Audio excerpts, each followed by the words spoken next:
And I panic. So I'm like, I have fish. I don't And have you fish. eat their aquarium rocks. Yes, because you know how fish are like this.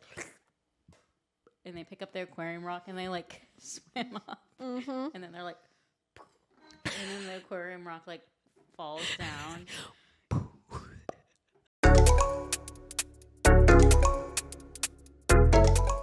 You guys want to Not do sponsored. a sticker tour of my bottle? So we've got Maple. One of my clients made stickers of their dogs and gave me one. Is that your point? No, Kayla gave me that for Christmas. It's a corn dog. Oh. Mm-hmm. Wow. Yeah. Ulti Clip. That is a manufacturer for like firearm accessories. We've got 3 Anchors Tattoo. That's where I go to get my tattoos done. We have Ray Allen. Sneaky Witch. I think that's supposed to be a play on Slytherin. And then Dog Person. Yeah. Look at that. Maple's a star. Maple is a star. Oh, yeah, and then a true crime one. And a girl with a Dutch Shepherd. Wow. These are my Supernatural stickers. If anybody is a Supernatural fan out there, let me know. David said that stickers weren't cool, and he doesn't put stickers on any of his things.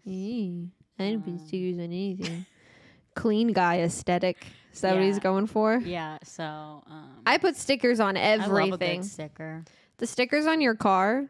Oh, yes. The raccoon. The raccoon, and then you have one that says, sometimes I eat aquarium rocks. As a treat. As a treat. As a treat. I saw... Like, clients will be like, what is that? And I panic, so I'm like, I have fish. I don't have And you fish. eat their aquarium rocks. Yes, because you know how fish are like this. And they pick up their aquarium rock and they like swim up. Mm-hmm. And then they're like, and then the aquarium rock like falls down. Did you ever have fish in your life? Yes, yes. What kind? Okay, so I had like a minnow, hence the name, and I loved this minnow, and it was a class project. Amazing. And we created it in a ecosystem, and then we were supposed to kill it. Like What? we were supposed to poison the water. And Oh my God. Like as a school project? and I couldn't do it. I can't imagine why. And then the teacher was like, maybe we don't do that part. Maybe So maybe this was a test to see Yeah. if any of the students were psychopaths. yes. So I brought the minnow home and it lasted for like literally 7 years in his plastic container. And What was the point of killing it? it was to show the life cycle of like, we got them as little tiny little babies, and then you're supposed to watch them grow up throughout the school year. And then, yes. And then my teacher was like, I think we're supposed to kill them. Like, we're supposed to add something to the water to end their life.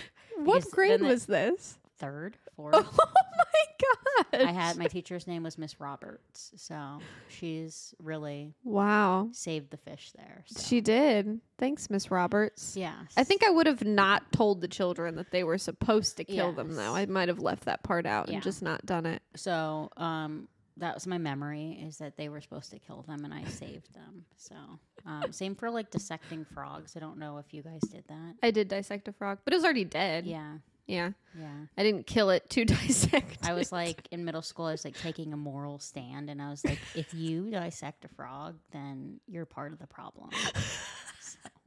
We dissected a worm, a frog, and I'm pretty sure my older brother dissected like a pig. Yeah. Like did, a small pig. and then owl pellets, like Yeah. You had to find the skulls and the Yeah. bones and stuff in him. interesting time. Yeah. And I was homeschooled, and I still did yeah. all those things. Oh yeah, yeah. I Fascinating. that.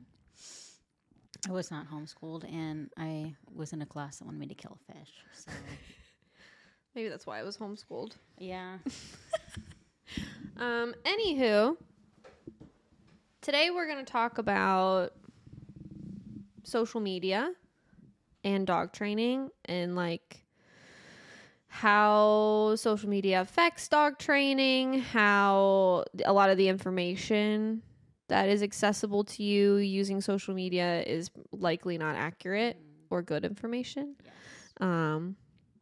And if there's any like social media trends that we've seen that are not a good idea, not quite as funny maybe as people think they are. Yes. Yeah. The social media trends on dog training, or like the social media dog trainers as we all know them as, like, it has blown up in the last like 5 years. Yes. So Absolutely it has. absolutely blown up. I think that, I mean, we were just talking that I don't think there's been any clients that I've worked with that aren't like surprised by something I'm telling them. Yeah. Or be and it will be like the most like what we would consider should be like baseline common knowledge, like do's and don'ts with dogs. And they'll still be like, why have I never heard this before? This makes so much sense, but like this is not what the internet says or social media says. or what and you grew up thinking. Yes. Yeah. Like no on leash greetings. That's a big one. That would probably be the main one, I think. That shocks everybody. Like they're like, what? I shouldn't let the dogs greet on leash. Like the dog should say hi to everybody. And you're like, no. Yeah. Don't do that. Whether it's meeting dogs or humans or anything. Yeah. And what's another like common misconception? Probably like socialization with puppies. That's another big one. But honestly, I think that's maybe gotten to be like a little more common knowledge. I think it comes down to people like making it a priority or not. Because, I mean, when you're out with a puppy, that's probably the hardest time to say no to someone that wants to interact with your dog is in those moments. So you kind of have to stick to your guns and have a personality where you don't care that you're going to offend them when you say that, like, you can't touch my dog. But dog parks are a huge one. Like, when you get people, like, they're like, okay, so I can apply all of this when I take them to the dog park. And I'm like, don't take them to the dog park. Don't take them to the dog park. Yes. Eradicate dog parks. Or like dog park bars where there's alcohol involved and you go in and everybody's dog's running around. And they're like, this is a great idea. And then you talk to them and you're like, I don't think so. I don't think this is a great idea. That concept was like wild to me. Like a bar in a dog park. Yeah. That just seems crazy. It's supposed to be a little bit more like high end where they check vaccinations and they like you're supposed to temperament test the dogs, and I think it's like a 2 drink limit. Yeah. I think everyone's only allowed to have 2 drinks or something.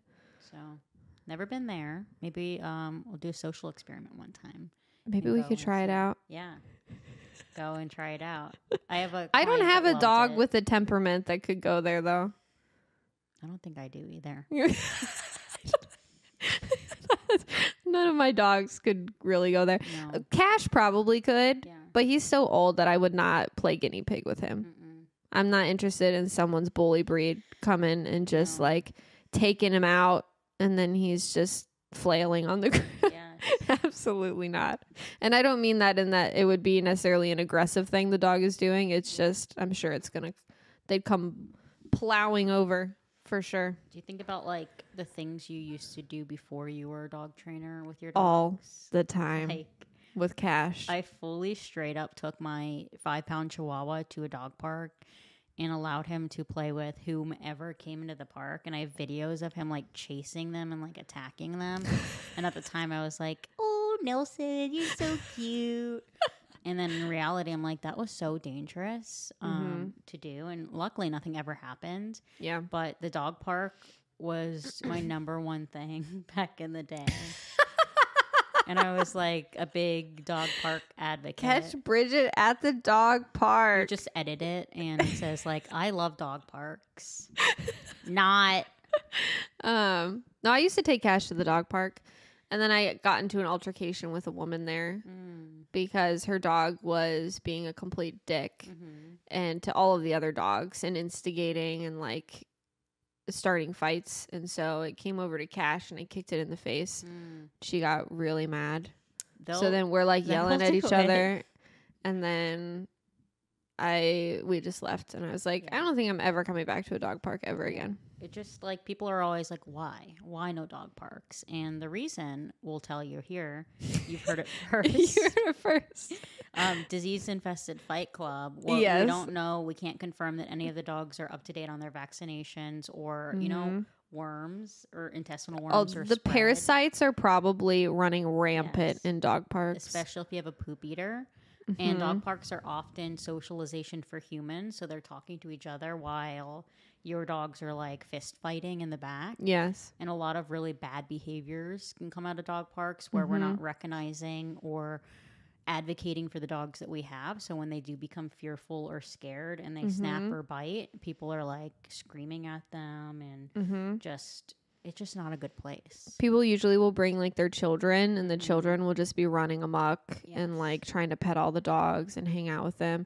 There's usually people that are handing out treats. There's that 170-year-old man that's there with like his crusty white dog, and he's just like giving snacks to all the like dogs. Pulling it out of his pocket, and he's like, "Wait a second!" And he takes 5 minutes, and you're like standing there. Yeah, and he's like getting it out. And he's shaking to the dog. But yeah, they're always using food. There's always that one person And toys. with the non-social dog that loves to play ball. That the ball drive is insane. And will just ignore everything else and just want to play ball. But as soon as another dog's like, I'm running with you, then all of a sudden they're in a fight. Yeah. Yeah. So it's not great. And they're It's still not great. so popular. Like when we drive past like the Lakewood Dog Park, it is bumping in there. There, everybody on a Saturday night going to the dog park, like it is packed. And I'm like, interesting. Yeah. Interesting. I like my clients that are like believe in the dog park, and it's not a hill I'm going to die on. I will give you my opinion about it. I'll let you know the risks, how I don't think there's a lot of rewards. A lot of the clients that I know that like still go, they're like, I literally go at like this day at this time, and it's always the same group of people. And it's like our group that goes. And so I could see maybe that being something, you know, that's a little, that you use it basically as like a friend meetup when you know nobody else is going to be there. But you can't always anticipate that someone isn't going to come crash your party. Yeah. And they have every right to be there too. So. And it can turn dangerous very quickly. And you see, how many videos are there on social media where you see people getting into fights at dog parks? So many. I was clearly one of them. Yes. Yeah. And I would be too. Like, yeah. Oh man. So that's a big trend, is like the dog park, especially like the last 10 to 15 years. Like the dog park really blew up and people love a good dog park. Yeah. And I think like I took Cash there when he was a puppy. Yeah. And like that's such a pivotal time in a dog's maturity that like if something, you have to be so intentional about their socialization when they're young, and it could have gone so wrong. Yeah. I love to talk about like the problematic things that I did once, but I used to pet sit, and I would take my pet sitting clients to the dog park. Oh my gosh, did they know that? Yes. Okay. Yeah. Well, at least they knew and were aware. But how the room for error. Oh, 100%. Is so high. And like, I just look back at those times and I'm like, I'm not judging myself because I didn't really know any better. Yeah. But what I know now is that I'd avoid situations like that. And if you like the dog park and that's working for you, I'm not here to like rain on your parade, but I'm telling you, there's a lot more risk than there is reward with that kind of stuff. Yeah. Especially like you mentioned, like doing it with a dog that isn't even yours. Like you don't know their behaviors, their personality or anything.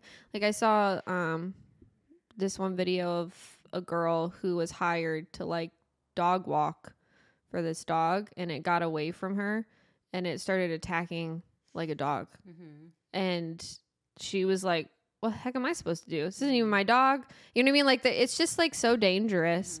And I see so many videos on TikTok of like influencers that sign up for like WAG or Rover or something. Like, my experience. Yeah. And they're like, I just do this for fun. And then like they're getting and some of the dogs that they're being like asked to walk or that they're requesting to walk, I'm like, I can't even believe that an owner is like putting somebody else in the position to do this. Like the one video I saw, this girl, It was like a Rottweiler, and she got like completely annihilated. Like her whole leg was scraped. I was about to bring that up too. Yeah, it was just like cheese grater on like the concrete. And then there was another one she did where it was like a pit bull or something, and in the notes it was like extremely dog reactive or / aggressive. Like if you see a dog, go somewhere else. Like all capital letters. And she's like, I just love it when people put in all capital letters things to warn me about. And it's like, first of all, don't walk that dog. Second of all, like I can't, if you have a dog, this is a good topic actually. I have a client that we just discussed this, and our dog is boarding here, is if you have a dog with like a behavioral issue, you cannot hire just a random person to house sit or walk your dog for you. Like you just can't. Professional if you really want to keep things safe and put like the human like in the mix too, where we're not just having like these teenagers or these really young inexperienced people come in and walk dogs. It can be potentially very dangerous. Because like she has a Pyrenees that resource guards, and she has 2 of them. One doesn't. One is like very social and friendly, and one is the resource guarder, like pretty severe resource guarding around food. And we've got it under control. You know, she has her routine of how she feeds her and how she manages her, and things are going great. But then she was going on a trip, and she's like, I have somebody coming to take care of the dogs. Like, how do I tell them how to do this? And I said, you don't. Like, there's just too much risk with that. And I said, and picture this. You're on your trip, because this dog otherwise is the sweetest, most friendly. Like it's truly just like bam, it happens when there's food present, if you're not doing it in a controlled manner. And so a normal everyday person interacting with her could very likely be like, oh, I bet they're exaggerating. I bet it's not as bad. Or I'm the exception because the dog loves me. Yeah, I bet that she's going to be fine. This seems like a bit much, I don't have to do this. And I said, and then all of a sudden, like, you're 2 days into your trip and you get a call from your dog sitter and they say, your dog just attacked me. You have to come home. Yeah, and I'm not coming back to the house. Yeah, so it's like, it's just not worth stuff like that happening. Obviously for that situation, but also for the safety of other people. Like, you should never put somebody else in a compromising position, like taking care of your dog. Yes, yeah. And that happened to my mom because she has this evil little chihuahua. And she hired somebody to wash shit. And then we were in like Iceland, and she was like, the pet sitter told me that the dog bit her and she's refusing to go back to the house. And I was like, I wouldn't go back to that house either. So she had to scramble and try to find like a family friend to come over and take care of this dog. You can't touch, you can't look at sideways or he'll don't breathe too heavy. Yes. So dogs like that really are just better off with boarding, where they're in a facility that can manage them. Yeah. Like a good facility, a behavioral facility. Yes. But yeah, I think that's something that I think people watch those videos of that girl like walking these really dangerous, extreme dogs. And that's another example of how social media makes something entertaining that is not funny at all. Yeah. Like, that's not funny. That's not funny that she's taking on dogs that she clearly doesn't have the skill level to handle, and that those owners are even allowing other people to handle their dogs if they have such severe issues. It's like not a silly, goofy little thing. Like this girl that I know in particular, like just, it was like her stories about it, and it was like really dangerous. Yeah. So. Oh, hello, David. No.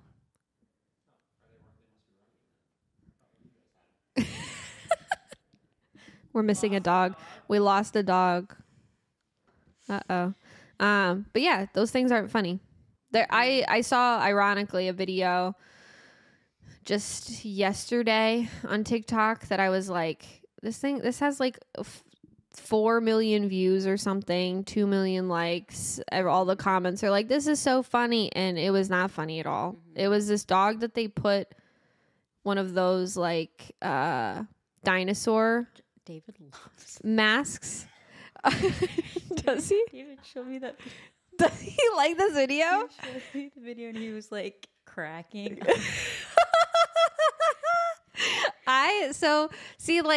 But I mean, sure, could that be funny? But like the way, and maybe it was a different video, because the video I saw specifically, it's not that I think putting things on your dog and then wearing it is bad or inherently bad. The video I saw that I didn't like was they put the mask on the dog and then they antagonized it. So it was like biting at them and they wanted to see like the dinosaur, like mouth move. Classic. Yeah. So they were literally like poking at it and like agitating it. Yeah. And it was like growling and snapping and like clearly very uncomfortable and terrified because you just put this thing on his head and then now you're like poking and prodding at it and laughing and everything. And I'm like, that's not funny. No. Your dog is not going to think that's funny. Any video where you're like scaring your dog, not funny. Dogs don't find the humor in that. Like if I jumped out and scared you and then we could laugh about it afterwards, you're not going to then never trust me. Dogs don't do that. Like if your dog is doing something and you scare them intentionally and they freak out, they don't know it was a joke. It's not funny to them. The trend coming to mind. What is it? I think I like this little... Yes, with the dogs. Just screaming. Yes. Okay, I did that.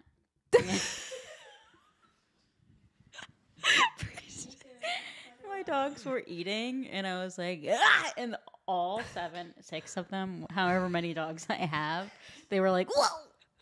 It's not funny, you guys. It wasn't. Then I looked back at it, and I was like, I can't post this. This looks really mean. You filmed it? Yes. Bridget. That's terrible. So everybody was okay. And they went back to eating their food. But all of them instantaneously were like, yeah. What was that? No, you can't be doing stuff like that. Yeah. Another one that like is a terrible idea is the people like being like, look at my dog protecting my kids. And then they like pretend to like hit their kids or hit their wife or whatever. First of all, why would you do that and pretend to hit your family members? Very weird. Second of all, what situation do you realistically expect yourselves to be in regularly that your dog needs to like defend? And then third of all, the picture you're painting when you do that is that you are the threat. Why would you do that? Why would you ever want your dog to think that you are the threat to your own children or partner? They don't then extrapolate that and be like, oh yeah, okay, cool. So like you're just testing me. Like you're not scary or a threat to these people. It's other people. Like they don't have that picture. There's a reason that when you're training like personal protection dogs or guard dogs, that you literally create scenarios of every picture that could happen so that they understand exactly what to do in every single scenario. And that never involves a family member being the one that they're biting. And like people particularly will also be like, well, he's so protective of my kids and I love that. I want him to be protective of the kids. And it's like, you can't curate, like pick and choose that your dog doesn't do that to when your kid has a friend come over or your aunt comes over and grandma comes over. What if you have like a medical emergency? Yeah. Like I just saw someone left a comment on like a video that was talking about a very like possessive German Shepherd. And he was like, we had a German Shepherd that was like very aggressive in reference to my wife. And she was home alone one day and had a medical emergency and the paramedics couldn't get in and she died. Like this stuff isn't like funny. I had a client that his kid fell out of a tree, broke his arm, and he got bit. The dad got bit by his own dog just trying to get to his child to help him.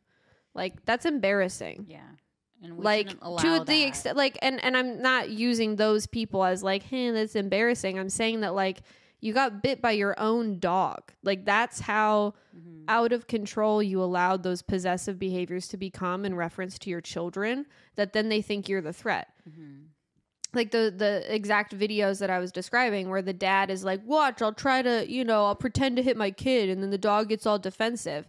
Okay, when your kid actually needs you because something is happening, your dog is going to do that again. Yeah. Only it's going to be even worse because it's going to be real stress in a real life situation, and you're going to get bit by your own dog, and it's not going to feel as cool then. Yeah.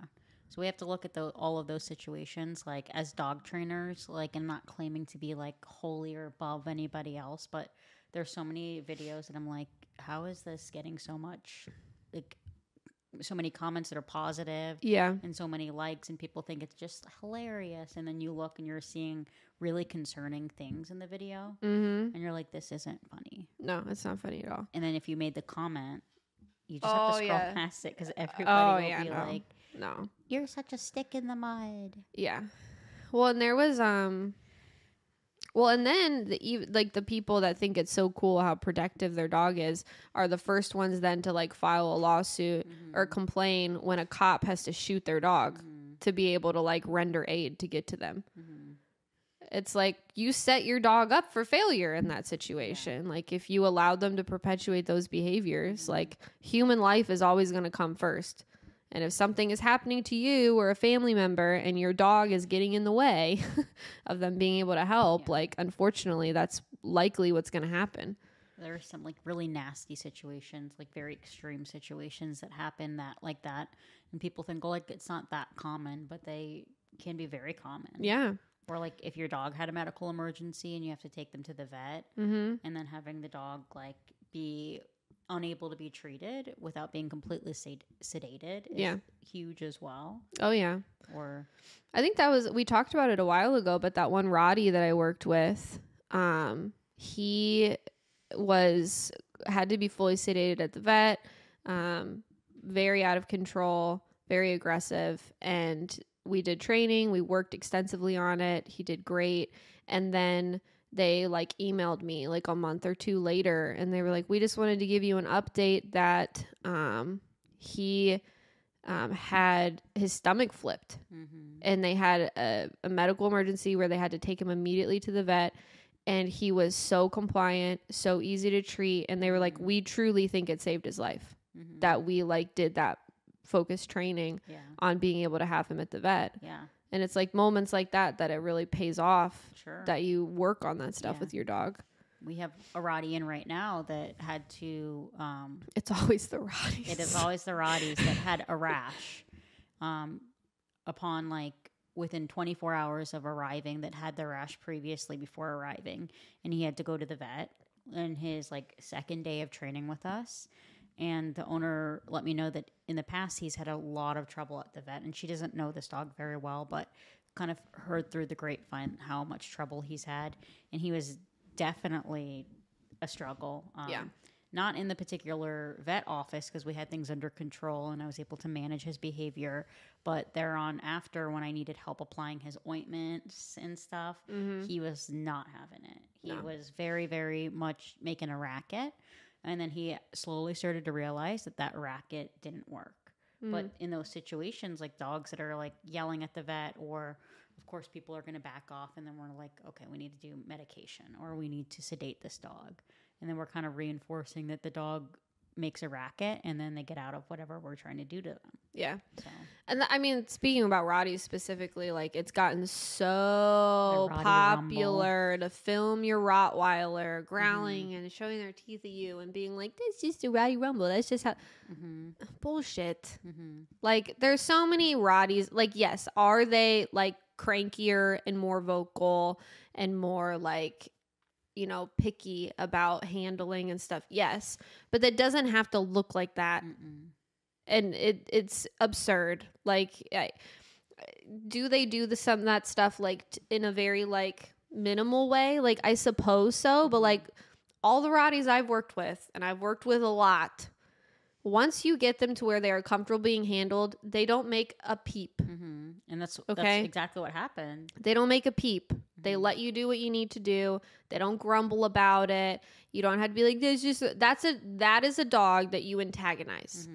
And you just push and push and push and push. The nail trimming video that's very popular with the Roddy Rumble, and the guy's like kissing him on the mouth as he's like showing their teeth. And yes, like I know that in that context, he knows his own dog, we'll say. Sure. And it just looks terrible. It looks awful. Yeah. So. Yeah. It's like, why film it and put it on the internet? If you do that because you know how it looks and you know the perception it's going to get and you think it's cool.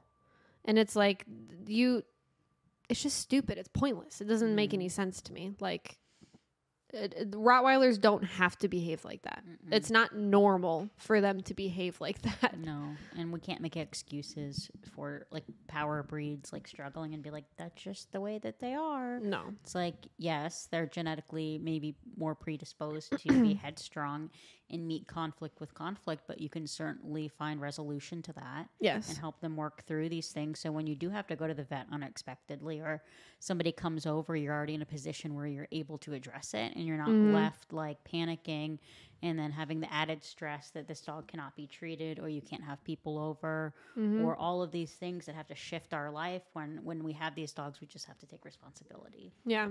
Like Lumos, like now with his kidney issues, he's at the vet quite a bit, having to get blood drawn. And he can't, for whatever reason, they can never get any from his legs. So they literally have to draw it from his neck.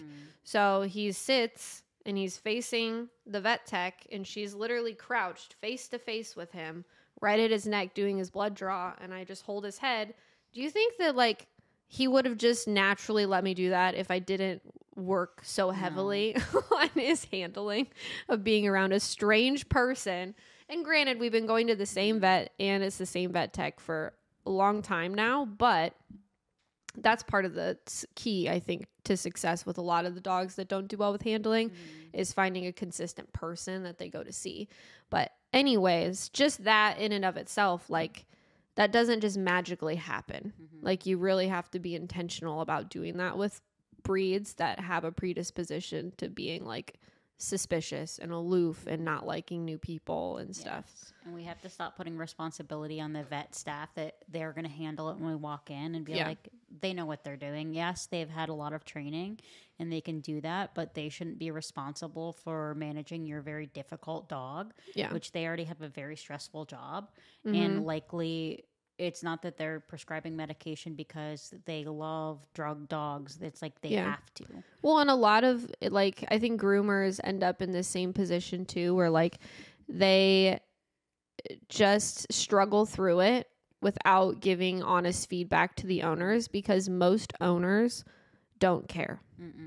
Like I've told people, like a lot of my clients that go to a groomer, I'll ask them like, how does your dog behave like for the groomer? And they'll be like, well, I think fine. Like I've never heard any different. And I'm like, next time ask them specifically. And I said, and ask them with the preface of we're doing training right now. And I want my dog to perform well for you and be easy for you to handle. So if you are having any issues, let me know. And every single time there's always something. Oh, well, they really don't do well with their ears being cleaned, or feet are always a big problem, or whatever. And my clients are always like, why wouldn't they have told me? And I'm like, well, they probably just get tired of telling people and the people not caring. Or people getting potentially upset. Upset, like, what did you do to make my dog react like that? My dog wouldn't react like that. You must have done something. Yes, And putting blame on these people that are caring for our dogs rather than taking responsibility in order to like help our dogs feel more comfortable with grooming. Yeah. Like we just had a doodle in and he was absolutely awful for grooming and it was a huge source of contempt for his owners.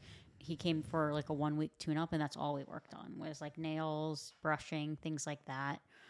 He could never have his face cut so his hair was growing into his eyes.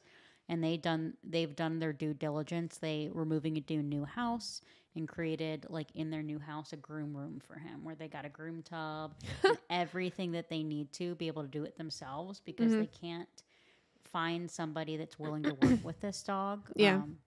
And it can be really difficult. So it really is like the dog has to get used to a certain select group of people and we can't curate that with dog groomers because it's always changing, or who you get an appointment with. Yeah. So it is It important. can. Like if you go to like a privately owned You can like grooming request salon, somebody. you can have the same groomer. Like Cash has been going to the same woman for almost his whole life, which has been really nice. But yeah, so sometimes you can find people, but like you said, like it's not the groomer's job to like train your dog to be good at handling. That's your job. And yes, they to a certain extent like have a skill set that is more suited to that. I honestly think they probably tend to be better at it than even most vets and vet techs because they get more practice because all they're doing is handling dogs. But you should still be helping with that and making sure that you're doing what you can at home to make their jobs easier. Yes, yeah. Transparency. Is there any other trends that you've seen on social media that you think that people think are funny that are not funny? I think like I did a little bit of observing, and this isn't social media, but I told you I went to trivia last night, and I went to a very popular bar that had dogs, and I had to leave like within 5 to 10 minutes because it was complete and utter chaos. And everybody was doing on-leash greetings. Everybody was like going up to dogs. A little child was going up throwing balls at dog, grabbing their ears. And everybody, it was like a utopia, like not a utopia, a dystopia, I should say. And I was looking around and like dogs were getting into fights. Dogs were barking at each other. Leashes were getting tangled. Oh my God, it sounds like an absolute nightmare. Complete chaos. And this is a very, very popular brewery in our area. Yes, you know where I was. Pandemonium. And I was looking around and nobody was like upset. Like I was the only one. Maybe that makes me no, it sounds terrible. The problem. But I was just like shocked about how many people just were like so cavalier and letting their tiny little dogs go up to these massive like other dogs and just like, oh, Fluffy wants to say hi. Can you do that? People are like, yeah, sure. And I'm just like, it's so tense and the dogs are like staring at each other and you're like, yeah, I have to leave. Because I'm not going to go up to somebody and be that person that's like, you shouldn't do that. That's wrong. Like nobody asked for my opinion. Yeah. So I just took myself out of the scenario. Yes. But I guess like we've never really talked about why we don't do on-leash greetings, like in specific detail. Okay. So here's your thorough walkthrough of why an on-leash greeting is a terrible idea, no matter what type of dog you have. Okay. Even if it's friendly. Okay. Here's the reason. When my dog is on a leash, there is an expectation that they are to listen to me. This is not a time, and I make it, and by keeping that very consistent, that when you are on leash, you're not saying hi to people, you're not saying hi to dogs, we're not exploring, you are in a setting where there is a high level of control needed. Not that the leash is providing me that high level of control, but the idea of being on a leash or on a tether to my dogs is that we're not messing around. Okay. I need you to focus. And if I were to haphazardly let them meet people and let them meet dogs and let them do this and let them do that, and then half the time expect them to pay attention and focus, could you get away with doing that if you did it with very clear release words and commands and things? Yes, but like why complicate it unnecessarily? Why like condition that association that people and other dogs have value outside of you when you're trying to get your dog to focus on you? Exactly. And then the other reason beyond that mindset and like training reason is that it creates a lot of unnecessary tension and frustration on the leash. So we'll take a friendly dog, for example. If you have a friendly dog and you let them go up and greet people on leash, you're going to create an expectation that they're allowed to do that. And then every time they then see a person or a dog in public, their initial desire is going to be to want to go do that. And then if there's moments where they're not allowed to do that, you're going to have to shut down a desire that you created by letting them do those things in the first place. that creates a lot of frustration for a dog because now they're like, well, I wanted to go do that and you're telling me I can't do that. Okay. And then beyond that, you're allowing them to engage while being tied back. Yeah. Okay. So it, like you described at this bar, when dogs are meeting on leash, it is so unnatural. Yeah. Because they're pulling, and then they get there and they're face to face. Okay. That if you watch any dogs in like a neutral off leash social setting, what do? The like nose to butt sniffing circle, right? And they say their hellos. They usually walk up and they go underneath. Even if they approach from the front, they go underneath the dog's like groin area to sniff and disarm. Like with that, you can't do that on a leash. Yeah, you're restricting movement, and then there's like fight or flight that's very biological to dogs. And if they feel like they cannot get away and you're forcing them to have an interaction that they don't want to have, one, they lose dependability in your ability to like keep things away from them. They lose confidence in you as the handler. They lose trust in you. And you're putting them in these like horrible situations where like it's making them worse or it's making the activity worse. Because then they feel like I have to take this into my own hands. Yes. I have to make a scene. I have to bark, whether that's excitement or nerves. Because your dog doesn't have a choice in the matter. Yeah. They're stuck on a leash. Whether you think, oh, well, they have 6 or 8 feet, they could walk away. No, in their brain, they cannot. They can't walk away if they're uncomfortable. They are stuck there. So if they're uncomfortable and you allow a person or a dog to come up and invade their space, then that your dog is thinking, okay, I'm not allowed to leave because I'm stuck here and you're making me uncomfortable. So you got to go. And then they're going to get defensive and reactive. And you allow that to happen enough. And like Bridget was saying, your dog loses complete trust in you.